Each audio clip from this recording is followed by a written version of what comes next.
What up, YouTube?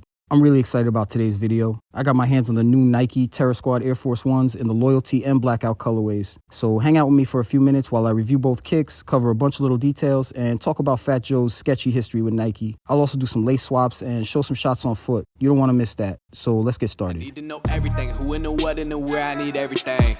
For anyone who watches this channel, you know I like Air Force 1s, specifically collabs, and more specifically, collabs with little logos on the heel. Now I know it sounds stupid, but I'm a sucker for a pair of kicks with a cool story. I was lucky enough to score both of these pairs this September for $150 each. If you missed out, no worries. You could score either pair on the resale market for around $170 to $190, depending on your size. Both of my pairs come in a classic OG Air Force 1 box with the DeBoss Star tissue paper.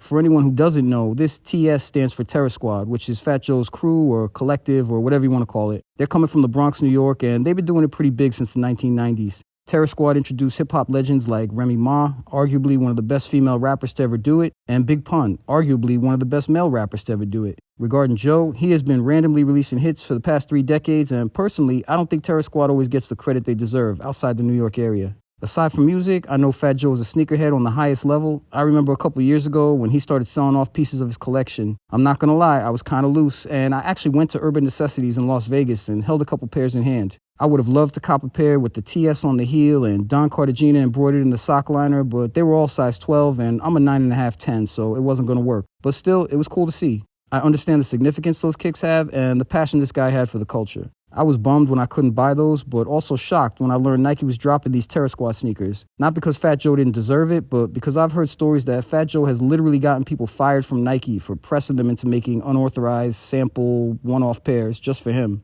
That's crazy to me. Picture this. It's the 1990s. Some random kid from the Bronx gets a rap deal. He somehow makes connections at Nike corporate and convinces an employee to start developing custom one-off shoes just for him. After a bunch of pairs were made, the higher-ups found out and fired the guy. That's crazy and seems almost impossible today, but it actually happened. Say what you want, but in my opinion, it's mad respectable. And in hindsight, Nike should be thanking them and maybe sending a bonus check to the guy they fired. That's just my opinion, but whatever. So let's take a look around these kicks, starting with the Loyalty or Porpoise pair as I've been calling them. From what I know, I believe the Porpoise pair is a bit more limited than the Blackout pair. I could be wrong about that, but on the Porpoise box it says NY, but it doesn't say that on the Blackout pair. I'm not sure if that means these were exclusive for New York, but maybe someone can educate me in the comments. What I do know is when I showed these to my friend in California, he told me he never even heard of them and said he didn't see these available on any of the Nike apps. Maybe he just missed it, but I'm thinking perhaps these were exclusive to the East Coast. I also heard they made a friends and family pair with some pink hits, but I doubt anyone who's not DJ Khaled or Lil Yachty will ever see those. As for the Porpoise pair, I like these a lot. In my opinion, they're a clean, classic pair of summer kicks without doing too much. The materials are premium and there's some cool custom touches. But it looks like Fat Joe practiced a lot of restraint while designing both pairs and kept it respectful to the original Air Force 1s. By this I mean he didn't try to go too hard by adding a bunch of weirdo materials and colors or a bunch of over-the-top patterns just for the sake of being different. No offense, J Balvin, but come on. He kept it extremely reserved, classic, and simplistic while still making these feel special. That's not an easy thing to balance. For example, the colorway is nice and it just looks like a cool pair of summer kicks. But if you look closer, you'll see premium tumbled leather and a premium leather sock liner and leather tongue. You have the Terra Squad embroidered on the outer heel and JC embroidered on the heel tab. Some nice subtle hits, but speaking of the heel tab, most people assume this JC stands for Joey Crack, which it does, but I also think it's meant to stand for his government name, Joseph Cartagena. Either way, it looks good. I'm also not sure if it's true, but I heard this Porpoise pair was inspired by Fat Joe's white and powder blue Rolls-Royce Cullinan. They say it's his favorite color. Don't quote me on that, but it looks about right. They came with 2 lace options, white or this powder blue pair. I wasn't sure which pair would look best, so I put a different color in each shoe. Check it out and let me know which color you like best. I like them both so much I can't decide, so at the end of this video, I think I'm going to try adding both pairs of laces at the same time to see what that looks like. Stick around for that. Near the toe area, you have a set of classic OG Air Force 1 debris, which look pretty good. You'll notice they're rounded, unlike the rectangular ones you're used to seeing. You have a clean white midsole, and that same light blue stitching, and light blue on the word Air. Working your way to the bottoms, you'll find a blue transparent outsole, which also looks good, but this kind of worries me to the point where I considered adding a pair of sole protectors. That would cost me an extra $24, making these a $174 pair of kicks. That's a lot of money. Plus, I plan on keeping these for years, and I know the soles are going to turn yellow anyway. So I decided to save my money and let the chips fall where they will. If anything, I'll just scrub down the bottoms after each wear. No big deal. Overall, it's a nice pair of kicks, and I can't wait to start wearing them. It's going to be hard keeping these on ice until next spring, but it'll be fun when I finally do break them out. Overall, it's a clean shoe with a good look. All right, moving on to the blackouts. But before I do, please drop a like and consider subscribing if you're feeling this video. I would appreciate it, and it would really help my channel.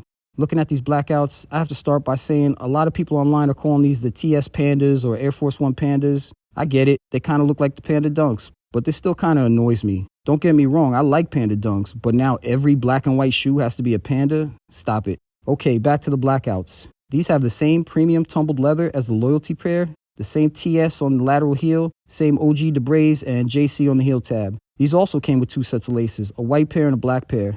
I also added 1 color to each shoe on these to see which I like best. Again, I can make an argument for both colors, so at the end of this video, I'll add both of these laces at the same time as well to see what that looks like. We'll find out in a minute. Regarding both pairs, some people might wonder why he went so clean and simple when designing these, but to me, he captured an early 2000s look that you can't go wrong with. There's also a pretty cool story behind these blackouts. I heard they were inspired by an evening in Harlem, New York in the summer of 2003. Apparently, Fat Joe's basketball team was ready to take on Jay-Z's Rockefeller Records team for a pickup game in the legendary Rucker Park. But before the game started, there was a massive blackout that covered most of New York and New Jersey, so the game never happened. They say Fat Joe designed these to commemorate that evening, the blackout, and the game that never happened. Anyway, these have a white midsole and a black outsole. I appreciate that because with this layout, I can keep this pair looking clean for literally years, just as long as I don't crease them too bad. On the uppers, you have more premium tumbled leather, leather sock liner, and a leather tongue. One thing I noticed is the black leather on these is a little bit shiny. Some may like that and some may hate it, but it doesn't bother me either way. Regarding the fit for both pairs, it's like any other pair of Air Force Ones. They tend to run a little big, so I would recommend going half size down from your true size. I personally don't do that because I always add sole inserts for better comfort and crease protectors to protect the toe box. If you're buying these online and can't decide which size to go with, try on any pair of Air Force Ones before you order. So I spent about a week with these and I still can't decide which pair I like more. They're both super simple with just the right amount of hits. I'm still concerned about these icy bottoms on the Loyalty pair and keep wondering why these don't glow in the dark. That would have been cool. This tumbled leather is nice on both pairs, but it has a lot more character than the leather on a standard pair, meaning you see imperfections and little micro creases all over the leather. It doesn't really bother me that much, but it's just something I noticed. I think I'm one of the only people that prefer Air Force Ones with the cheaper, stiffer leather versus the premium stuff. I feel like standard pairs are less delicate with smoother leather. Am I alone on this? Please someone let me know. In conclusion, I think I love both of these pairs equally, and I'm really happy I scored them. The blackouts are going directly into rotation after this video, and the Loyalty pair will sit in my closet until next spring. I'm a fan of Terror Squad's music, and I respect what Fat Joe has done for the culture. Over the years, I've seen enough Terror Squad samples and one-offs that I can never have, so I'm happy that I actually get to own a couple pairs for myself. I respect the strong early 2000 vibes these are giving off. Hopefully, we'll be seeing more collabs from Fat Joe in the future, but for now, I'm happy with these. So, which pair would you choose? Let me know in the comments below. Okay, so as promised, I added 2 pairs of laces into each pair, and I'm not gonna lie, I like this a lot, and I think for now I'm gonna leave it like this. Let me know in the comments which lace combination you like best. I'd be interested to know. Anyway, that's my video on the Terror Squad Air Force Ones and the Loyalty and Blackout colorways. I hope you liked it. If you did, please drop a like and please consider subscribing to my channel. You can also hit that notification bell for updates on my latest videos. Also, you can follow me on TikTok and Instagram at E21Life for other random content. I don't post a lot, but whatever. Here's some more shots on foot. Thanks again for watching. I really appreciate it. And until next time, stay safe, everyone. Peace. I need to know everything, who and the what and the where, I need everything. Trust me, I hear what you're saying, but act like it's new what you're telling me. I'm curious, George, I hop in the Porsche, it's 5 and a horse, I'm ready for war, I'm coming for throats, to turn to a ghost, I need to know everything.